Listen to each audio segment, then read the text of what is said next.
생명의 이롭고 평화로운 세상을 만드는 평생TV RR평양입니다. 안녕하십니까. 오늘 두 번째 시간입니다. 오늘은 시작하기에 앞서서 우리 꼭지가 RR평양인데요. 조 선생님, 우리가 이런 이름을 정하게 된 그 RR평양 많은 분들이 좀 궁금하실 것 같은데 간단하게 왜 RR평양으로 이 꼭지 이름이 적혀졌는지 좀 말씀해 주시겠습니까? 네, 시청자 여러분께서 이제 대단히 궁금해 하시는데 RRTV는 이제 순 우리말로 이제 RR평양, 그러니까 평양을 알아간다. 그러니까 우리가 이제 북녘 땅에 대해서 알아야 되는데 북녘, 북조선 이런 말 붙이는 게 좀 그렇고요. 이제 서울이 서울하면 이제 우리 한반도를 대표하는 것처럼 평양이 또 북쪽을 이제 대표하는 그런 거라고 해서 사실 이 평화생명운동에 관심이 많으신 이제 작가분이 RR 평양이라고 이제 이름을 지어줬습니다. 그래서 저희 코너가 RR 평양으로 이제 이름을 가지게 되었습니다. 네, 그렇군요. 자, 오늘 두 번째 시간, 지난 시간에 이어서 협동화에 대해서 좀 함께 이야기를 나눠보고자 합니다. 지난 시간에는 이제 농민영웅이란 그 영화를 통해서 토지개혁에 대해서 좀 알아봤는데요. 자, 오늘 어떻게 시작을 해볼까요? 북쪽의 농민들이 즐겨 부르는 노래, 이제 해방조선의 봄빛이 흐르네, 이런 이제 노래가 있거든요. 그래서 땅의 주인을 노래하던 농민들이 전쟁이 끝나서 불과 몇 년 사이에 협동화를 통해서 이제 새로운 변화를 만들어냅니다. 협동화요?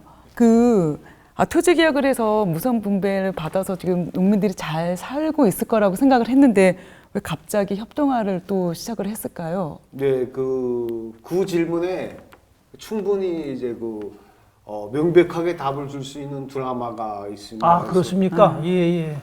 석개울의 새봄이라는 영화인데요. 이 영화가 상영되던 당시에 동네 개들도 안 짖었다 정도로 굉장히 이제 유명한 드라마입니다.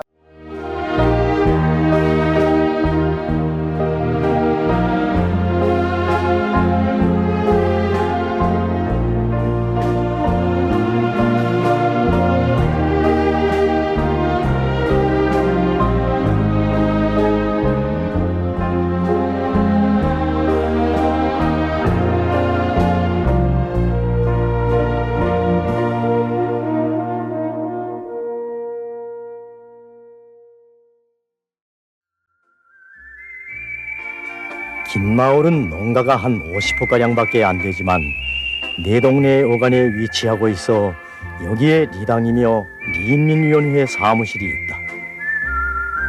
석개울의 내 동네 중에서 석개울이 달래강을 끼고 있어 제일 아담하고 농가 호수도 제일 많다. 군에서는 바로 이 석개울의 농업협동조합을 조직하여 그 모범을 일반화하기로 결정하였다. 바다를 건너 북한 농촌이 굉장히 이제 어려웠습니다. 그래서 전쟁으로 공업시설과 농업시설이 상당히 파괴되었고요. 농경지도 많이 감소했습니다. 그래서 관계시설과 하천, 제방에 이제 905개 개소가 파괴되었고 37만 정도의 논밭이 피해를 입었다고 하고요. 9만 정도의 경지 면적이 축소되고 25만 도의 소와 38만 도의 돼지가 감소했고 농산물 피해는 약 44만 2천 톤에 달했고요.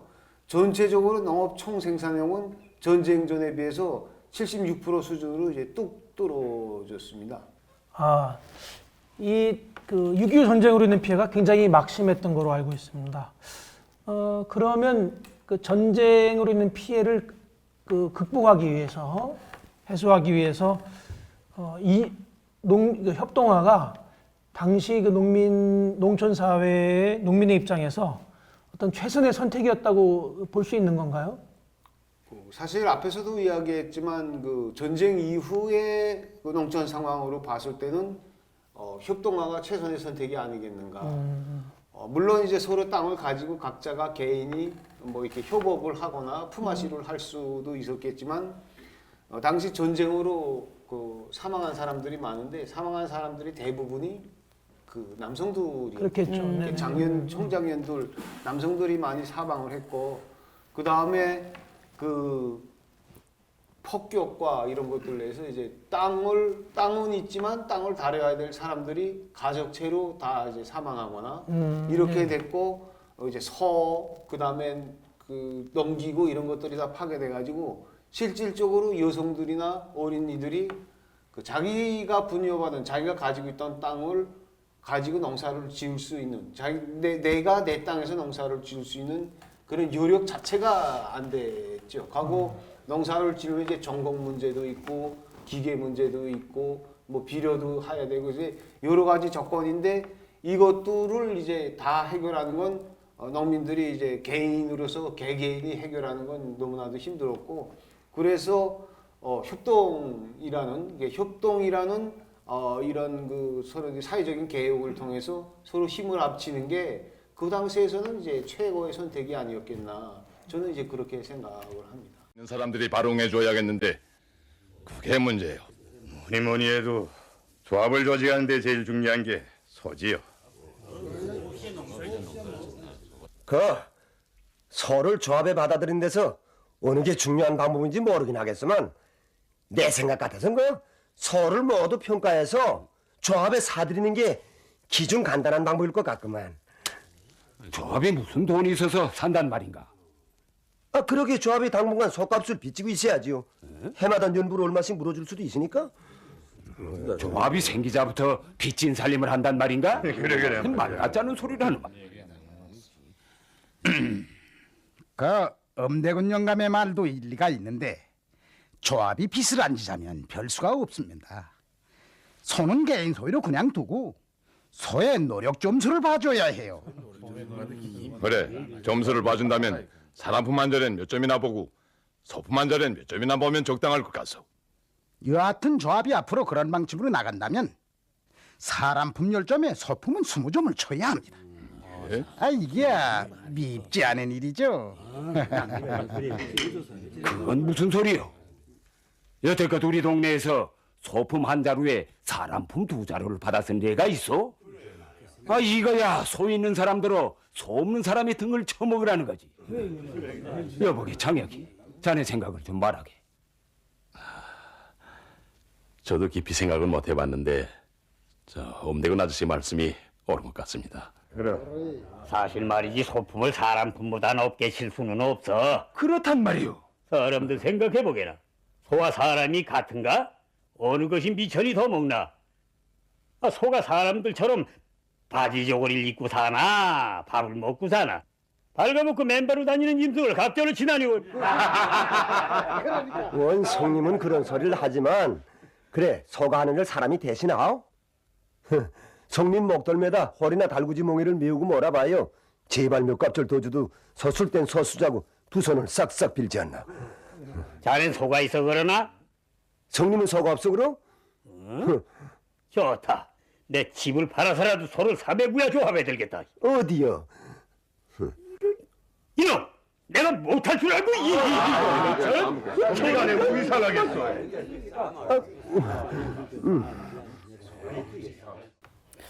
그래도 그 각자 갖고 있던 토지나 다 그게 다르잖아요. 근데 협동화를 한다는 것 자체가 합하는 건데 그거에 대한 반발은 전혀 없었을까요? 그 반발보다는 힘을 합쳐야 된다는 데는 이제 농민들이 마음을 생각이 합했고. 거의 뭐 이제 같았고요. 그 드라마의 그 장면들에서 보면 그래도 이제 소가 있는 사람, 그다음에 이제 조금 돈도 좀 있는 사람, 힘도 있는 사람, 그렇지 못하고 이제 소도 없고 정말 아낙네가 혼자서 남편은 전쟁에 나가서 죽고 혼자서 애 데리고서 농사 지어야 되는 사람, 이런 여러 가지 계층들이 있는데 이 계층마다의 이 서로 이제 요구하는 수준, 생각하는 이거 각도가 달라가지고 당시에는 여러 가지 유형이 이제 협동조합이 생겼어요. 그러니까 힘을 합쳐서 협동을 해야 된다는 데는 같은 생각이었지만 어떤 방식으로 어떻게 협동하는가에 대해서는 이제 각자의 생각이 다 달랐던 것이죠. 이 드라마에서 보면 이제 석개울이라는 곳이 이제 그 명칭이 나오잖아요. 그게 북한 전체를 이제 보여줄 수 있는 건가요? 아니면 그냥 지방의 한 모습일까요?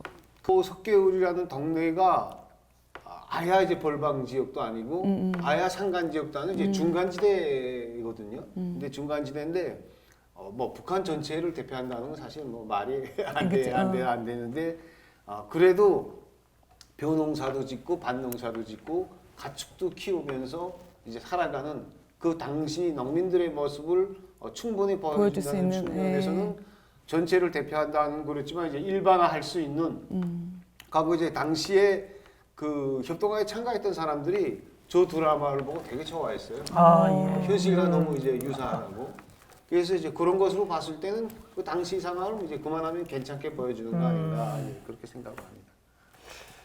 자, 아까 말씀하신 대로 사실은 그 영상 속에서 그 농민들의 행태가 뭐 협동화를 지향한다 하더라도 굉장히 다양하게 나타난 것 같습니다. 그 당시에 그 농민들이 이제 서를 가지고 있는 사람들이 따로 이제 서 있는 사람끼리 협동화를 하자 뭐 이렇게 하는 것도 있고요. 그 나가서 일을 하면 이제 품으로 해서 이제 받아야 되는데 내가 일하는 품하고 서품을 따라달라 뭐 이렇게 이제 하는 사람들도 있었고 또 어떤 사람들은 좀 우리가 이제 좋은 땅도 좋고 좀 힘 있는 사람들 그래도 이제 생각이 뭐 이런 이제 같은 사람들끼리 모여서 해서 실제로 당시에 그런 각종 유형의 협동조합들이 다 이제 생겨났죠. 하고 협동조합은 만들고 정부의 승인을 받는 방식으로 되어 있으니까 뭐 이 일정하게 어떻게 협동조합이 조직돼야 된다고 이제 국가가 강요하는 게 아니었기 때문에 초기에는 이제 여러 가지 재미나는 조합들이 많이 생겨났다고 합니다. 그러면 이제 소 자체도 이제 협동화의 대상이 되는 건가요? 왜 그 화면에서 보면 소에 대한 이야기들이 많이 나오는데 소가 그 시절에 중요한 어떤 거였는지 좀 궁금합니다. 예. 그 사실 당시에 농촌의 기계화가 전혀 안 되어 있는 상황에서 사람의 힘과 이것을 사람의 힘을 도와줄 수 있는 게 이제 소밖에 없었거든요. 그래서 이제 소가 또 전쟁 때 폭격으로도 죽고, 그다음에 이제 그 서로 후퇴하면서 뭐 잡아먹히기도 하고, 뭐 이제 이렇게 되면서 소에 대한 갈등이 당시에는 제일 이제 심한 갈등이었어요. 소 문제는 이제 정부의 지원으로 많이 해결됐습니다. 그래서 당시 정부가 협동조합에다가 소를 구입할 수 있는 자금도 이제 그 대구, 그 다음에 그 몽골에서 이제 소를 수입에다가 대홍단이나 이쪽 이제 산지에서 소를 키워서 새끼를 내어 가지고 협동조합들에 이제 공급을 해줍니다. 또락도루 인경소, 그러니까 농기계 인경소를 이제 만들어 가지고 협동조합에 밭도 갈아주고 논도 갈아주고 이제 썰에도 대주고. 그러니까 이게 이런 지원들이 있어서 소를 둘러싼 갈등이 사실은 정부의 지원으로 협동조합에 대한 지원으로 상당하게 이제 괜찮게 해결된 그렇고 이제 해결됐다고 볼 수가 있겠죠. 예, 역시 그 축산 전문가이신 만큼 소 얘기가 나오니까 굉장히 설명도 좀 자세하고 눈이 좀 반짝반짝. 네, 그렇습니다. 네. 자, 평생을 이제 그 개인농, 그러니까 개인이 땅을 소유하고 이제 개인이 경작을 했던 이런 그 농민들을 협동화라고 하는 어떤 그 기치하에 이렇게 다 모으는 것이 사실은 굉장히 만만치 않은 일이었을 것 같은데요. 아까 말씀하신 대로 굉장히 좀 자발성도 있었다고 이제 설명을 해주셨는데 정말 좀 그랬습니까? 사실 그 일정하게 정부의 가이드라인이 있기는 했지만 힘을 합쳐서 농사를 지어야 된다는 생각은 다 똑같았고요. 이게 그 어떤 조합을 어떻게 만들어내라는 것은 없었습니다. 네, 그래서 마을 단위로 어떤 사람이 협동조합을 만드는데 중심이 됐는가에 따라서 여러 가지 그 형태의 협동조합들이 생겨났고요. 그 다음에 매 협동농장에 그 농장 규약이 있지 않습니까? 네네. 규약도 다 달랐다고요. 다 달라가지고 어떤 방식으로, 그러니까 이제 그 어떻게 분배하는가, 그러면 어떻게 일을 하는가, 어떤 방식으로 경영하는가에 따라서 상당히 만만치 않은 상황이었죠. 그래서 한 개 마을에도 막 2개의 협동조합이 생기고, 이게 이제 향후 차후에는 하나씩 이제 합쳐지면서 이제 정리가 되는 과정이고, 사실 그냥 국가의 강령에 의해서 진행되다 하면 1년 안에 협동조합이 쫙 조직되거든요. 그렇겠군요. 네. 근데 실제로 보면 55년도, 56년도 이때 시작해 가서 59년도에 이제 완전히 완성이 되거든요. 그러니까 이 기간 동안에 여러 가지 시행착오들과 농민들의 생각의 변화 이런 것들이 진행되면서 협동화가 되지 않았겠는가. 아, 그렇습니다. 우리가 보통 알고 있기로는 이제 북녘 사회의 어떤 사회 변화 이런 것들에 대해서 우리가 좀 그 기존에 알고 있던 것과는 좀 다른 방식으로 설명을 해주셨어요. 왜냐하면 우리는 보통 그 북녘 사회에서 어떤 변화가 일어나거나 뭐 제도화가 일어난다면 그냥 그 정권의 개입을 통해서 일사불란하게 이루어진 거로 보통 이제 알고 있고 공부해 왔는데 조 선생님 말씀을 들으니까 좀 정말 좀 우리가 생각하지 못했던 그런 면들이 좀 있었던 것 같습니다. 자, 오늘 뭐 협동화에 대해서는 이 정도로 얘기를 좀 하기로 하고요. 지난 시간에 이어서 오늘도 변함없이 자, 이소라의 진짜예요. 오늘 어떤 질문이 준비됐나요? 그 협동화가 잘 되었다면 그 개인 소유 있지 않습니까? 개인 소유는 전혀 없었을까요? 북쪽에는 개인 소유가 있다. 없다. 아, 궁금해요. 뭐지? 개인 예. 소유가 없고 다 전인민족 소유고 다 국가 거다 이렇게 이야기하는데 그렇게 우리는 알고 있었죠. 실제로는 이제 그렇지 않았습니다. 아, 그래서 네. 이게 자원성의 원칙에서 철저하게 진행이 됐고 개인 농민들이 혼자서 농사지으면 힘드니까 꽂히다가 이제 후에 들어간 사람도 있었고요. 그 다음에 집과 자기가 가지고 있는 토지 같은 경우에는 그냥 이제 들어가지 않고 자기가 가지고 있는 아직까지도 가지고 있는 경우가 있어요. 그렇습니까? 예. 그러니까 소 같은 경우에는 이제 국가적 소유로 되어 있어서 들어가 있지만 뭐 돼지나 닭이나 염소 이런 것들은 다 개인이 소유할 수 있어요. 분명히 개인적 소유와 전인민족 소유, 국가적 소유가 이제 구분되어 있고 그게 이제 북쪽의 소유 관계를 보면 이제 세 가지 형태거든요. 국가적 소유, 그다음에 협동 소유, 그다음에 개인 소유 이렇게 이제 명확히 구분되어 있어서 북쪽이 뭐 국가 소유만 있는 그런 사회는 아니라고 생각을 합니다. 네, 아유, 네, 말씀 감사합니다. 자, 오늘 두 번째 시간, 땅과 관련된 두 번째 시간, 오늘은 북녘 사회에서 50년대 중후반에 이루어진 협동화에 대해서 같이 알아봤습니다. 오늘도 역시 함께 얘기를 나눠주신 조충희 선생님, 이소라 선생님, 좋은 말씀 감사드리고요. 자, 다음 시간에는 그러면 그 협동화 이후에 북녘 사회 농민의 일상에 대해서 농촌 사회의 일상적인 모습에 대해서 함께 알아보는 시간 갖도록 하겠습니다. 두 분 감사했습니다. 감사합니다.